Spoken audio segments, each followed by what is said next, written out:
Loan Cochin shipyards और HAL और BL के बारे में। तो काफ़ी सारी इंपॉर्टेंट अपडेट्स हैं जो इस वीडियो पर इन स्टॉक्स पर आई है, वो आपके साथ इस वीडियो में डिस्कस करेंगे। वैसे तो आपको पता ही है कि पहले भी जो कोई वीडियोस रहती हैं रेगुलर आपके साथ अपडेट शेयर करते हैं इन स्टॉक्स पर। सो आज भी कुछ इंपॉर्टेंट अपडेट हैं जो वीडियो में डिस्कस करेंगे। वीडियो को शुरू करने से पहले एक छोटी सी रिक्वेस्ट करना चाहूँगा उन लोगों को जो लोग चैनल पर फर्स्ट टाइम आए हैं और अभी तक उन्होंने चैनल को सब्सक्राइब नहीं किया, वो चैनल को सब्सक्राइब जरूर कर लें ताकि आने वाली सारी अपडेट समय से पहले आप तक पहुँचती रहे। तो फिर शुरू करते हैं आज की वीडियो। मैं हूं आपका दोस्त करण, स्वागत है आपका अपने ही चैनल। तो सुलोन पर विशेषज्ञ का कहना है कि शेयर अगले तेजी के चरण के लिए तैयार होता नजर आ रहा है। सुलोन एनर्जी शेयर 5, 10, 20, 30, 50, 100 और 150, 200 दिन की चलती औसत से अधिक पर कारोबार भी कर रहा है और लगातार दूसरे सत्र में 60 रुपए के ऊपर कारोबार करते नजर आए। अक्षय ऊर्जा स्टॉक में हलचल देखी गई। एक वीक की बात करें तो 16% स्टॉक चढ़ता नजर आ रहा है। B Krishna Kumar, senior technical analysis, defined securities का कहना है कि stock is up for the next leg of rally. तो अगली रैली के लिए स्टॉक तैयार होता नजर आ रहा है। ड्रामेटिक बुल रन जो देखने के लिए मिला, उन्होंने कहा कि सुलोन एक शार्प पुल बैक से होता नजर आया, जहां पर 86 का हाई लगा था सितंबर 12 को, लेकिन वहां से 46% तक की गिरावट फिलहाल देखने के लिए मिली और वहीं पर 2 ईयर रैली जो है एंड होती नजर आई सितंबर 2024 में। तो remain strong out perform versus Nifty 500 index में देखने के लिए मिला। इसके अलावा कहा जा रहा है जो रीसेंट प्राइस एक्शन है सुलोन सजेशन करते स्टॉक पर नेक्स्ट लेग रैली के लिए नजर आ रहे हैं, जहां पर 62 एक ट्रिगर है। अगर ये 62 से अबव निकलता है, ब्रेकआउट करता है ऑनगोइंग प्राइस कंसोलिडेशन के बाद, तो यहां पर हमें 70 से 72 तक के लेवल स्टॉक में देखने के लिए मिल सकते हैं।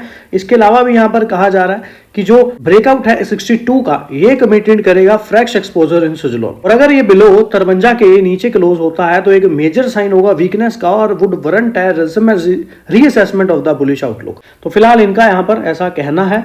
इसके अलावा समझ लें तो फिलहाल अगर वेरी हाई वोलेटिलिटी इन ईयर तो 1.3 बेटा फिलहाल देखने के लिए मिल रहा है। वहीं पर मूविंग एवरेज से ऊपर ट्रेड करता स्टॉक नजर आ रहा है और Q4 के रिजल्ट्स भी काफी कुछ तय करते नजर आएंगे। यह रामचंद्रन से भी रजिस्टर्ड है, इंडिपेंडेंट एनालिसिस है, कहा है स्टॉक प्राइस जो है स्विट्जरलैंड में बुलिश डेली चार्ट पर बनता नजर आ रहा है। अगर रेजिस्टेंस के ऊपर क्लोज होता है यानी कि 63.25 के करीब, तो आगे 68 तक के टारगेट देखने के लिए मिल सकते हैं। जेएम फाइनेंशियल ऑल्सो रिड्यूस करते टारगेट नजर आए 80 से 71 तक का।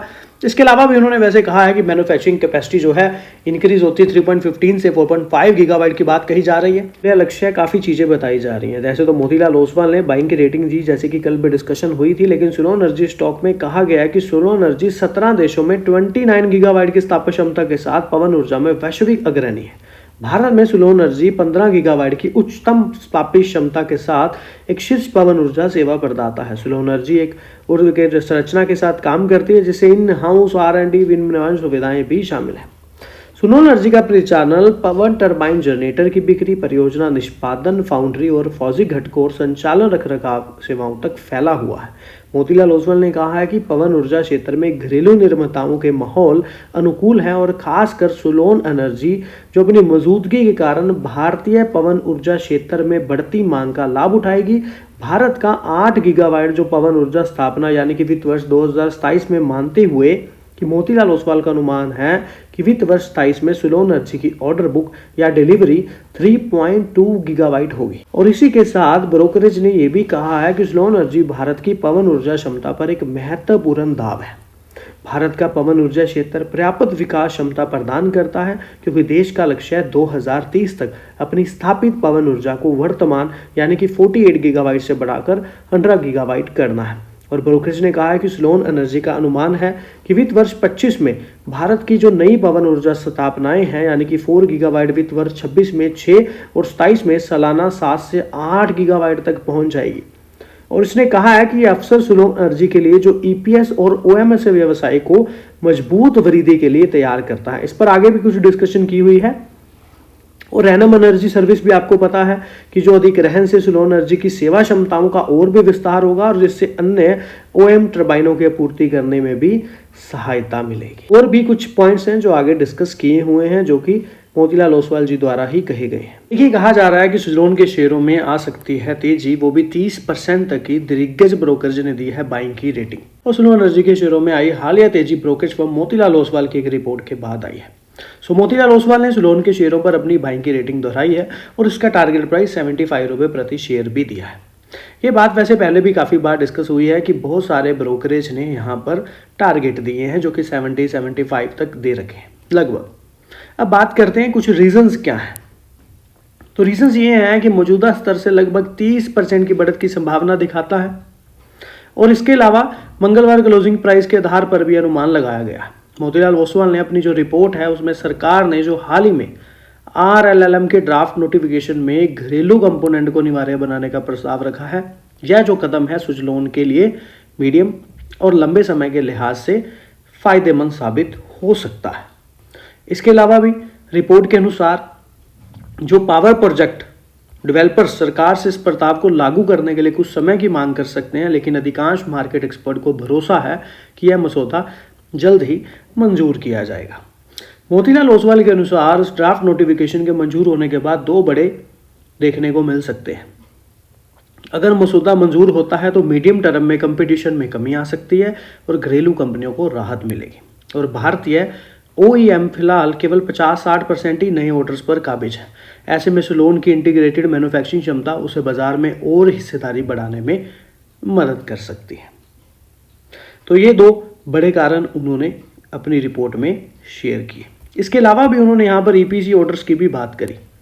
EPC ऑर्डर यानी कि इंजीनियरिंग, प्रोक्योरमेंट और कंस्ट्रक्शन, तो सेगमेंट में जो अपनी हिस्सेदारी बढ़ाने पर फोकस कर रही है, और कुल ऑर्डर बुक इस सेगमेंट की 20% हिस्सेदारी है। और कंपनी के मध्यम अवधि की बात करें, मीडियम टर्म की, तो 50% तक ले जाने का लक्ष्य रखा हुआ है, और कंपनी को डिलीवरी में बेहतर नियंत्रण और स्पष्टता मिल सकेगी। मोतीलाल ओसवाल के अनुसार सोलोन एनर्जी 2027 की अनुमानित कमाई के 24 गुना वैल्यूएशन पर ट्रेड कर रही है, और हालिया करेक्शन के बाद इसकी वैल्यूएशन आकर्षक लगते हैं। और दोपहर 12 बजे की बात करें तो 60 के ऊपर भी स्टॉक में कारोबार होता नजर आया, और एक महीने में शेयर अब तक 10.41% चढ़ चुका है, और साल में 2025 में अब तक इसमें करीब 8.5% की गिरावट आई है। अब मैं बात करूंगा चौंकाने वाले डाटे की। जैसे कि मैंने कल भी वीडियो में आपके साथ डिस्कस किया था कि हम कल म्यूचुअल फंड का डाटा शेयर करेंगे जो डोमेस्टिक लेवल पर आता नजर आया। तो यहाँ पर 1.69 करोड़ शेयर से ज़्यादा की क्वांटिटी में चेंज हुआ है। अब ये चेंज पॉजिटिव है या नेगेटिव वो तो हम देखते हैं, लेकिन नंबर ऑफ म्यूचुअल फंड्स की बात कर लूँ अप्रैल मंथ की, तो 48 म्यूचुअल फंड्स ने बाई किया है डोमेस्टिक लेवल पर, और 8 म्यूचुअल फंड ऐसे हैं जिन्होंने बेचा है। जो खरीदार हैं उनकी बात करें तो देखिए, सबसे पहले तो दिसंबर, जनवरी, फेब बिकवाली होती नजर आई। मार्च मंथ में बाइंग आई है म्यूचुअल फंड द्वारा स्टॉक में, लेकिन वहीं पर अप्रैल मंथ की बात करेंगे, लेकिन उससे पहले देखते हैं हाईएस्ट बायर अप्रैल मंथ में और सेलर कौन रहा। So Motilal Oswal large and mid cap fund growth द्वारा 61,44,000 स्टॉक्स की बाइंग भी करी गई है, और UTI multi asset location fund regular द्वारा 66,31,000 स्टॉक्स करीब बेचे भी गए हैं। टॉप बायर्स की बात करूं तो HSBC स्मॉल कैप ने भी 53,51,000 स्टॉक्स की बाइंग करी, और इनके पास पहले से ही 1.5 करोड़ की क्वांटिटी थी। अब करीब 2 करोड़ से ज़्यादा की क्वांटिटी, और एक काफ़ी अच्छा म्यूचुअल फंड है। मोतीलाल ओसवाल ने भी काफ़ी अच्छी बाइंग करी जो मैंने पहले डिस्कस करी, और इनके पास तो और भी ज़्यादा क्वांटिटी है, मतलब करीब 6 करोड़ से शेयर्स अब ज़्यादा उगते नजर आ रहे हैं।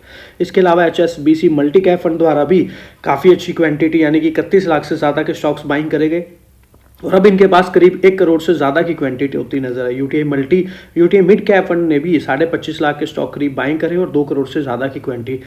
एक चीज़ तो है कि म्यूचुअल फंड्स का स्टॉक पर कहीं ना कहीं भरोसा तो बना हुआ है, अच्छा भरोसा स्टॉक पे बना हुआ है।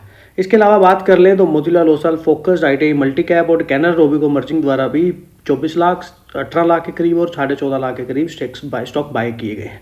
इसके अलावा भी काफ़ी ज़्यादा क्वांटिटी यहाँ पर भरी हुई है। इनके पास पहले से ही काफ़ी अच्छा स्टेक भी पड़ा हुआ है।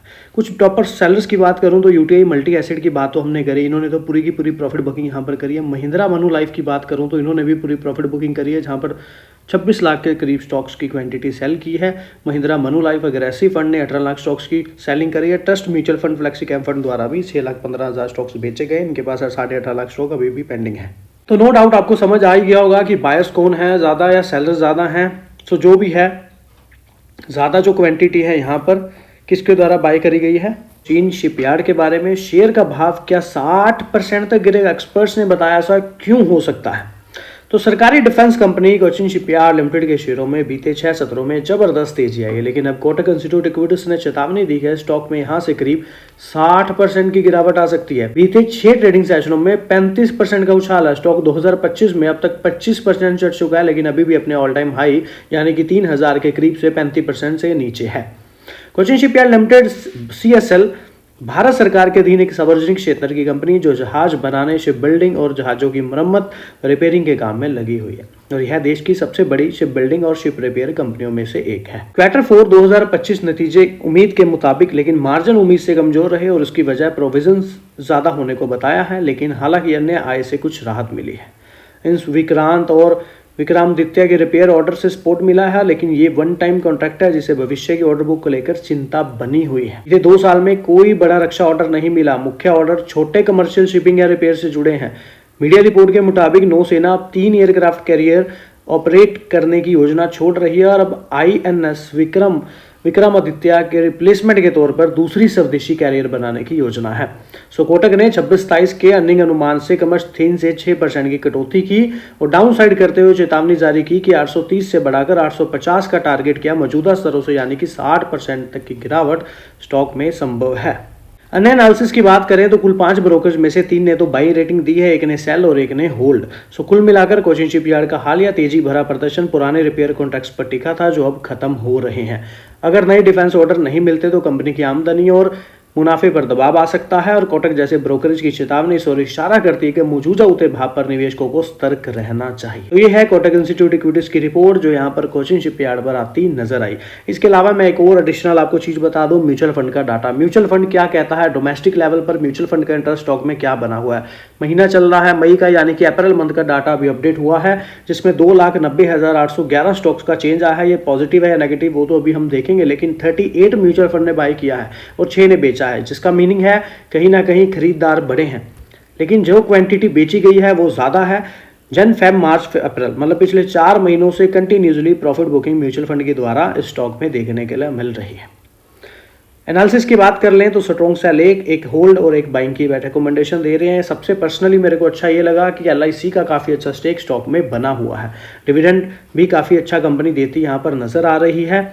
लेकिन अगर यहाँ पर हम बात कर लें एक और चीज़ की तो वो है PE कंपैरिजन।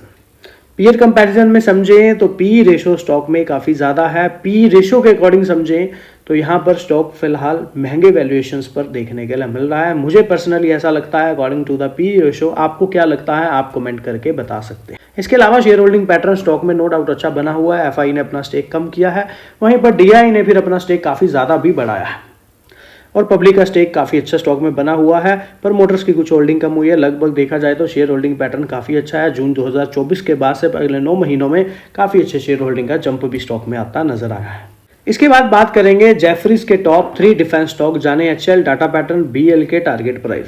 तो भारत पाकिस्तान सीज फायर और ऑपरेशन सिंदूर के बाद ये डिफेंस सेक्टर के शेयरों में जमकर उछाल आया। निफ्टी इंडेक्स अप्रैल 2022 के बाद से 16% चढ़ चुका है। इसी बीच ब्रोकरेज फर्म जेफरीज ने HL और BL पर अपने टॉप पिक्स बताया और फर्म ने हिंदुस्तान एरोनॉटिक्स का टारगेट प्राइस 4715 और डाटा पैटर्न का 2690 और भारत इलेक्ट्रॉनिक का टारगेट 325 रखा है। HCL पर क्या खास है, सो डिफेंस सेक्टर में सबसे बड़ी मार्केट कैप वाली कंपनी और ऑर्डर बुक काफी मजबूत है।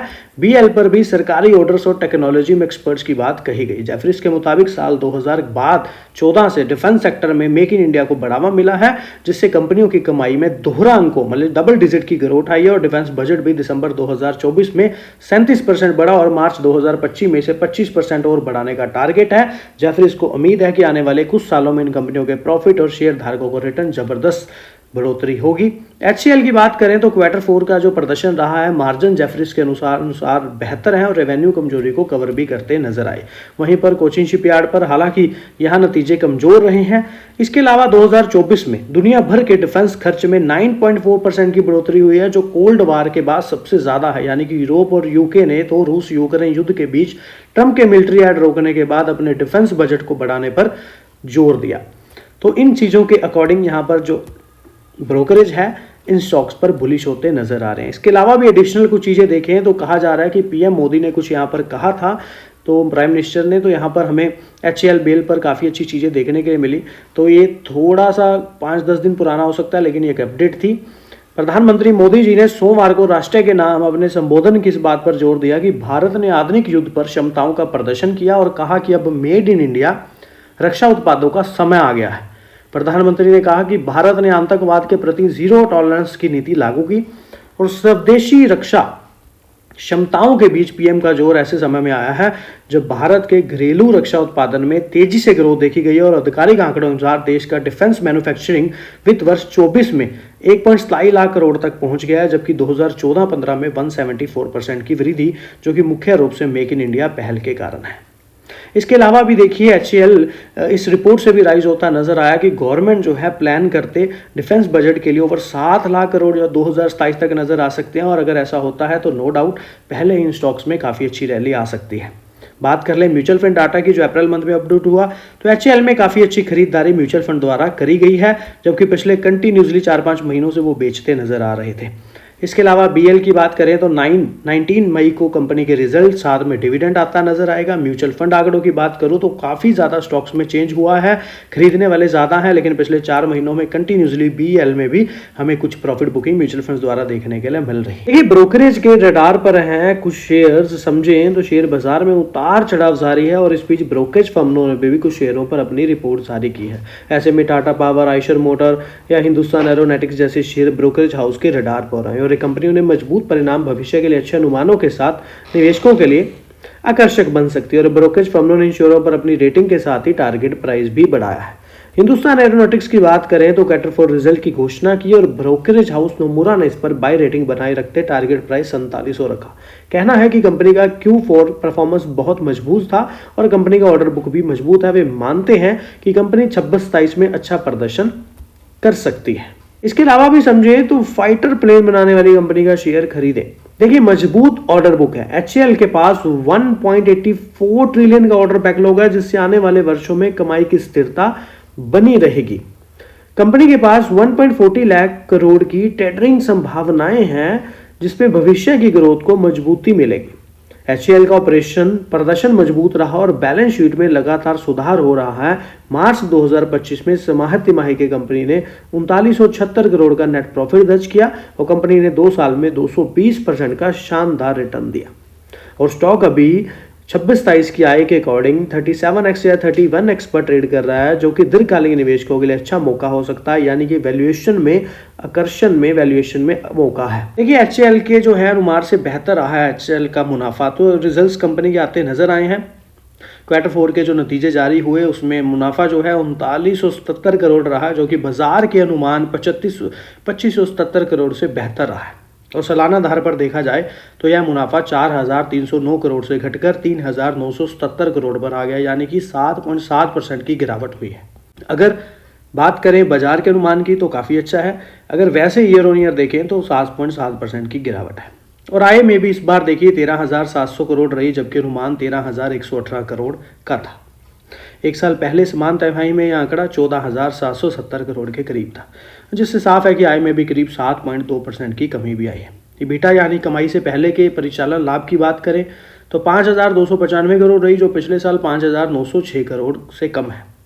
ईबिटा मार्जिन में भी 40% गिरावट है, और इन आंकड़ों से यह साफ है कि एचएएल ने तिमाही के अनुमान से बेहतर प्रदर्शन जरूर किया है, लेकिन सालाना आधार पर गिरावट में कुछ चिंता जरूर बढ़ाई है। लेकिन देखिए इस पॉइंट से तो ये दो बातें हो गई, एक साइड तो एक्सपेक्टेशंस के अकॉर्डिंग अच्छे रिजल्ट रहे हैं, लेकिन साल देखें तो कम आ रहा है, और जो चिंता बढ़ने का कारण है।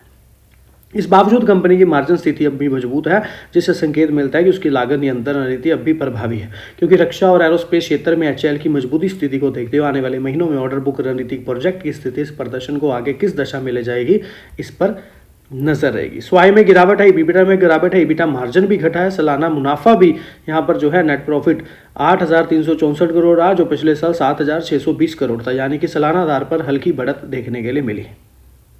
इसके अलावा भी सेल टैक्स विवाद भी सुलझाया, जहां पर एचएएल ने महाराष्ट्र सरकार के साथ आउट ऑफ कोर्ट सेटलमेंट एक पुराने टैक्स विवाद को हल किया, जिससे कंपनी पर टैक्स लायबिलिटी भी कमी आई है, और पेंशन खर्चे में भी इजाफा हुआ है। बीमा क्लेम से भी राहत मिली, इंश्योरेंस रिकवरी के बावजूद प्रावधान देखने के लिए मिला है, और साइबर फ्रॉड यानी कि कंपनी के यूनिट में 55 लाख का साइबर फ्रॉड सामने आया, जिसकी जाँच अभी जारी है। सो काफ़ी कुछ इन 3 महीनों में कंपनी में होता हमें नजर आया है। नए ऑर्डर मिलने समेत 4 कारणों से मिल रहा है सहारा। देखिए सबसे पहला पॉइंट तो ये है कि क्या है तेजी वाले फैक्टर। तो सेंटीमेंट मार्केट में पॉजिटिव देखने के लिए मिला, लेकिन आज रहा वो नहीं positive. Small mid cap market की मजबूती और रिन्यूएबल एनर्जी सेक्टर को लेकर उम्मीदों ने शेयर को सहारा भी दिया। रिन्यूएबल एनर्जी पर फोकस यानी कि अक्षय ऊर्जा की बढ़ती मांग ने सुज़लोन के बिजनेस मॉडल में निवेशकों का विश्वास बढ़ाया और आपको पता है एक अच्छी ऑर्डर बुक स्टॉक में बनती नजर आई है। नए प्रोजेक्ट भी काफी ज्यादा नए विंड एनर्जी प्रोजेक्ट हासिल करने की रिपोर्ट से निवेशकों की भावनाओं को मजबूत किया है। वहीं पर ऊर्जा को भी बढ़ावा देने वाली सरकारी कदमों ने भी शेयर के अनुकूल माहौल बनाया है। ब्रोकरेज फर्म की भी स्टॉक पर काफी सलाह आती नजर आ रही है, जैसे कि आईसीआईसीआई सिक्योरिटीज ने पवन ऊर्जा क्षेत्र में कंपनी की मजबूत स्थिति का हवाला देते हुए डायरेक्ट ने 65 के टारगेट के साथ सुज़लोन पर बाइंग रेटिंग बनाए रखी है। वहीं एचडीएफसी सिक्योरिटीज ने भी सुज़लोन पर वित्तीय स्थिति को सुधरने और लॉन्ग टर्म निवेशकों को होल्ड करने की सलाह दी है। नो डाउट सुज़लोन में भी म्यूचुअल फंड का डाटा नया अपडेट होता नजर आएगा, लेकिन वो हम आपके साथ कल वाली वीडियो में डिस्कस करें। देखिए, शेयर खरीदने वालों के लिए बड़ी खबर है, तेजी के बाद आगे क्या होने वाला है। तो इस पूरे मामले पर लक्ष्मी सिटी इन्वेस्टमेंट्स के रिसर्च हेड अंशुल जैन ने सीएनबीसी आवाज को बताया कि पिछले 3 महीनों में 50.50 से 65 की चौड़ी रेंज में कंसोलिडेट सुज़लोन कर रहा है और इस दौरान स्टॉक के निचले स्तर पर 3 बार ब्रेकडाउन की कोशिश की है, लेकिन हर बार सपोर्ट लेवल को मजबूती से डिफेंड किया है। यह संकेत है कि बायर्स अब कंट्रोल में और जल्द ही ऊपरी ब्रेकआउट संभव है। सो वॉल्यूम एनालिसिस हाल की ट्रेडिंग में भी वॉल्यूम में बढ़ोतरी देखने को मिली है। इंस्टीट्यूट इन्वेस्टर्स भी एक्यूमुलेशन का संकेत है, जिससे बुलिश बायर्स मजबूत हुआ है। और यहाँ पर टेक्निकल एनालिसिस द्वारा स्थिति जो है 50 से 65 3 महीने से, ब्रेकडाउन प्रयास 3 बार फेल और मिड रेंज सपोर्ट 57 से 59 और टारगेट क्या है 67। यदि मिड रेंज के ऊपर बनता है यानी कि 59 से ऊपर बनता है तो 67 तक के टारगेट बताए जा रहे हैं। 57 के ऊपर स्टॉक टिकता है तो ट्रेंड मजबूत रहेगा और 65 के ऊपर क्लोजिंग ब्रेकआउट मिलती है तो 67 प्लस की तेजी अगले 2-3 हफ्तों में दिख सकती है। निचले स्तर पर स्टॉप लॉस 50.50 बना रहना चाहिए। सो कंसोलिडेशन मजबूत सपोर्ट जोन के साथ हो रहा है और ब्रेकआउट की संभावना प्रबल दिख रही है। वॉल्यूम और प्राइस एक्शन दोनों तेजी की पुष्टि कर रहे हैं। ऐसा यहाँ पर एनालिसिस द्वारा कहना है, होगा या नहीं ये तो बाद की बात है।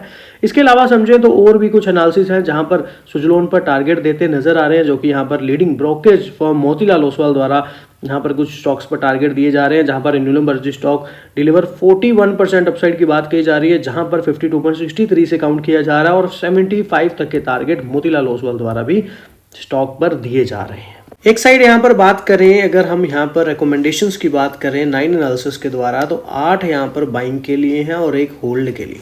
तो एनालिसिस द्वारा सुज़लोन पर काफ़ी अच्छी एक्सपेक्टेशंस या फिर एक अच्छी रेटिंग दी गई है। वहीं पर LIC की बात कर लें तो स्टॉक में life insurance corporation of India का काफ़ी अच्छा स्टेक बना हुआ है, काफ़ी अच्छे शेयर्स क्वांटिटी वाइज इनके पास खरीदे हुए हैं।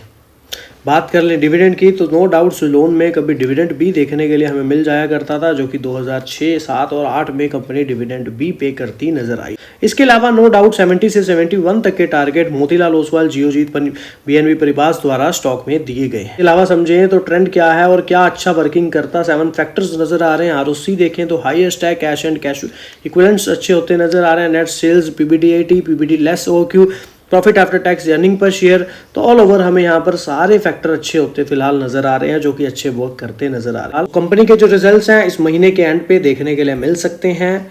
सुज़लोन एनर्जी 12 सितंबर 2024 को 86 रुपये पर 52 वीक का हाई लेवल हुआ और कंपनी ने तीसरी तिमाही में नेट प्रॉफिट 91% की वृद्धि दर्ज की और तीसरी तिमाही में शुद्ध लाभ भी 96% नेट प्रॉफिट की वृद्धि दर्ज की।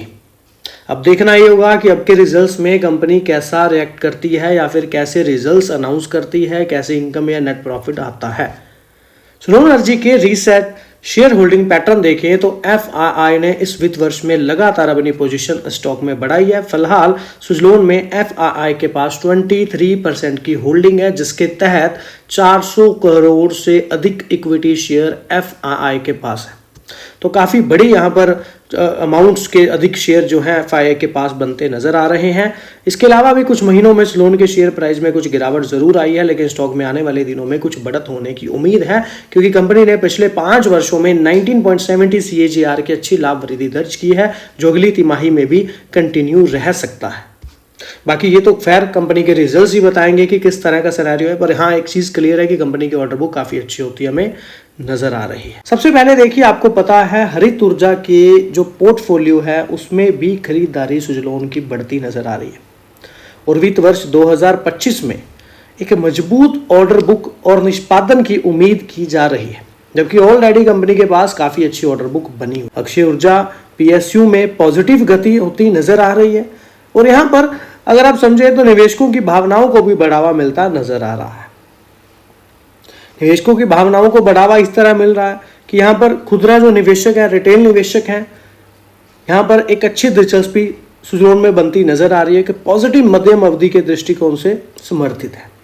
और भारत सरकार का 2030 तक जो अक्षय ऊर्जा क्षमता को 500 गीगावाट तक बढ़ाने का लक्ष्य बना रही है और सुजलोन जैसी कंपनियों को लाभ मिलने की संभावना है, जबकि निवेशक जो हैं, संस्थात्मक निवेशक जो हैं, इस पर कड़ी नज़र भी रख रहे हैं और फंड हाउस अपने पोर्टफोलियो में अक्षय ऊर्जा कंपनियों को भी जोड़ रहे हैं। सुजलोन एनर्जी के शेयरों में थीमेटिक ETF में शामिल है और उस बीच खुदरा निवेशक इस शेयर पर बड़ा दाव भी लगा रहे हैं क्योंकि स्वच्छ ऊर्जा के प्रति आशावाद चल रही गति को बढ़ावा दे रहे हैं। आगे की तरफ मैंने म्यूचुअल फंड का डाटा भी शेयर किया कि डोमेस्टिक लेवल पर फंड हाउसेस कर क्या रहे हैं, तो सुजलोन में उसमें भी आपको समझने में काफ़ी मदद मिलेगी। और मार्च मंथ का डाटा मैंने वहाँ शेयर किया हुआ है, अप्रैल मंथ का डाटा बस कुछ ही दिन में अपडेट होने वाला है, वो भी आपके साथ शेयर करेंगे जिससे काफ़ी मदद मिलेगी। 78 पर जा सकता है एनर्जी शेयर, निवेशकों का है फेवरेट। 584% तक भाव जो है वो चढ़ता नजर आया। तो मेन पॉइंट पर बात करेंगे सीधा कि मेहता इक्विटीज के वरिष्ठ उपाध्यक्ष शोध प्रशांत आपसे ने कहा है सुजलोन एनर्जी सेक्टर में पसंदीदा होगी। स्टॉक 55 से 58 रुपए की सीमा में समेकित हो रहा है, कंसोलिडेशन कर रहा है और 62 के जो लेवल हैं एक ब्रेकआउट स्तर होगा। यदि ये ऊपर बंद होता है 62 से तो 75 से 78 रुपए के आगे के टारगेट को छू सकता है, ऐसा इनके द्वारा कहना है। कोटक सिक्योरिटीज की बात कर लें, VP technical research Amol Athawale ने कहा एक आशाजनक अप ट्रेंड रैली के बाद शेयर में फिलहाल उस तरह से मुनाफा वसूली देखनी जा रही है, जैसे कि मैंने आपको कहा कि ऊपर के लेवल्स पर प्रॉफिट बुकिंग देखने के लिए मिली है। स्टॉक की अल्पकालिक बनावट पॉजिटिव बनी हुई है, लेकिन तकनीकी रूप से 54 और 50 जो सिंपल मूविंग एवरेज डे हैं व्यापारियों के लिए एक प्रमुख सपोर्ट के जरिए कार्य करेगा। दैट मीन 54 और 50 जो है, जो यहाँ पर सिंपल मूविंग एवरेज है, वो लेवल जो है काम करता एज ए सपोर्ट नजर आएगा। लेकिन स्टॉक इस स्तर से ऊपर व्यापार करने में सफल होता है तो तेजी का रुख जारी रहने की संभावना है। 60-61 रुपए के स्तरों को पुनः परीक्षण किया जा सकता है, दोबारा से रीटेस्ट कर सकता है और आगे भी तेजी आ सकती है जो स्टॉक को 64 रुपए यानी कि 200 डे मूविंग एवरेज तक बढ़ा सकती है। इसके विपरीत यदि स्टॉक 50 या 54 के लेवल से नीचे गिरता है तो अब ट्रेंड कमजोर हो जाएगा। तो दोनों ही चीजें यहाँ पर देखने के लिए मिली। अब बात यहाँ पर लेवल्स पर आकर के खड़ी हो गई। सुजलोन एनर्जी के लिमिटेड के बारे में पूछे गए सवाल के जवाब में कहा है कि सुजलोन अक्षय ऊर्जा क्षेत्र में मेरी पसंदीदा होगा। 55 से 58 रुपए के दायरे में मजबूत हो रहा है और 62 रुपए का स्तर ब्रेकआउट होते ही 75 से 78 तक के लेवल देखने के लिए मिल सकते हैं। मेहता इक्विटीज का यहाँ पर ऐसा कहना है। बाकी देखिए अभी बाजार में प्रॉपर कुछ कहा नहीं जा सकता कि यहाँ पर बायर्स एक्टिव रहते हैं या फिर सेलर एक्टिव होते नजर आ रहे हैं, क्योंकि बाजार इन लेवल्स पर खड़ा है जहां से पहले भी इनके सेलिंग का प्रेशर देखने के लिए मिला था जो बाजार को काफी नीचे लेकर के गया। अदरवाइज तब तक एक ट्रेंड पकड़ना या कहना मुश्किल होगा, तो यहाँ पर अवेयर रह करके चलना ही बेटर रहेगा। के बारे में जैसे कि वीडियो के स्टार्टिंग में मैंने आपको बोला, BML द्वारा 15 रुपए का डिविडेंड दिया जा रहा है। रिकॉर्ड डेट 15 मई की है। ग्रेट ईस्टर्न शिपिंग द्वारा भी 5.40 का डिविडेंड दिया जा रहा है 15 मई। मनपूर्मा फाइनेंस में भी 0.50 पैसे का डिविडेंड 15 मई। इसके अलावा जो भी शेयर्स हैं यहाँ पर फैबटेक टेक्नोलॉजी, एप्टोस वैल्यू हाउसिंग, ये भी 16 मई की रिकॉर्ड डेट के साथ 2 रुपये और 50 पैसे का डिविडेंड देते नजर आएंगे। इंडियन एनर्जी की बात कर लें, नर्मदा मैकप्लास ड्रिप की बात कर लें, स्टेट बैंक ऑफ इंडिया की बात कर लें तो 16 मई रिकॉर्ड डेट है। 15.90, 0.10 पैसे और 1.50 पैसे का डिविडेंड ये भी कंपनियां देती नजर आएंगी। इसके अलावा समझ लें तो कुछ शेयर्स स्प्लिट न्यूज़ पर भी हैं, जैसे कि हम लोग गेस्ट ट्रेडिंग, ये भी डिविडेंड देती, रिकॉर्ड डेट 16 तारीख है। और विराट लीजिंग लिमिटेड भी यहाँ पर रिकॉर्ड डेट 16 मई की बताई जा रही है और अनाउंस करते स्प्लिट यहाँ पर नजर आएंगे। इसके अलावा देखिए समझ लें तो इन स्टॉक्स पर आप अलग से वीडियोस यूट्यूब पे देख सकते हैं जहां पर आपको डीप एनालिसिस का पता चलेगा। कुछ शेयर्स पे तो मैंने भी वीडियो बहुत बनाया हुआ है। बाकी और भी कुछ कंपनियां हैं, ACC limited, Adani enterprises, Adani port, इन पर भी काफ़ी अच्छे डिविडेंड यहाँ पर देखने के लिए मिलने वाले हैं, जो कि रिकॉर्ड डेट 13 जून 2025 की है। अंबुजा सीमेंट, एशियन पेंट, इनकी भी रिकॉर्ड डेट जो है वो 18 जुलाई 10 जून रखी गई। इन पर भी काफ़ी अच्छे डिविडेंड हैं। अतुल लिमिटेड, एक्सिस बैंक द्वारा भी डिविडेंड दिया जाना है, जहाँ की रिकॉर्ड डेट 4 जुलाई और 11 जुलाई की बताई जा रही है। इसके अलावा बजाज फिनसर्व में भी 27 जून की रिकॉर्ड डेट रखी गई है, जहां पर डिविडेंड मिलता नजर आएगा। इसके अलावा bank of India, Bharat seeds, bank of Baroda भी 6 जून, 20 जून और 2 जुलाई को रिकॉर्ड डेट है, जहां पर डिविडेंड कंपनियां देती है नजर आएंगी। फिलहाल तो देखिए स्टॉक्स पर हैं यही अपडेट्स। बाकी ये हैं डिविडेंड और स्प्लिट शेयर्स।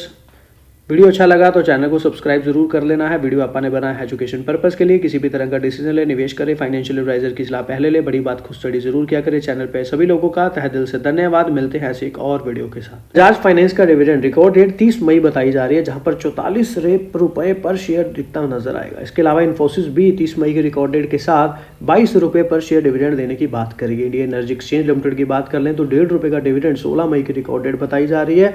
इसके अलावा जीएम ब्रूअरीज की बात करें तो 22 मई भी यहाँ पर एक कंपनी 7.5 रुपए का डिविडेंड देती नजर आएगी। एलटीआई माइंट्री की बात करें तो 45 रुपए पर शेयर का डिविडेंड मिलेगा। मई 23 यहाँ पर रिकॉर्ड डेट है। इसके अलावा भी हैवेल्स इंडिया और सुला विनियार्ड्स लिमिटेड भी 23 और 25 मई की रिकॉर्ड के साथ 2 रुपए और 6 रुपए पर इक्विटी शेयर देती नजर आएगी। एसबीआई की बात कर लें तो एसबीआई का भी डिविडेंड 30 मई की रिकॉर्ड डेट के साथ मिलता यहाँ पर नजर आएगा।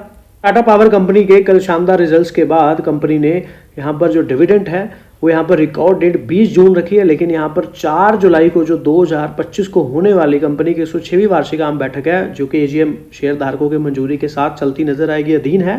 तो उसके बाद यहाँ पर पात्रता के लिए वैसे 20 जून रिकॉर्ड दी गई है, लेकिन एजीएम की जो मीटिंग है टाटा पावर में वो 4 जुलाई को देखने के लिए मिलने वाली है। तो ये थे कुछ डिविडेंड शेयर्स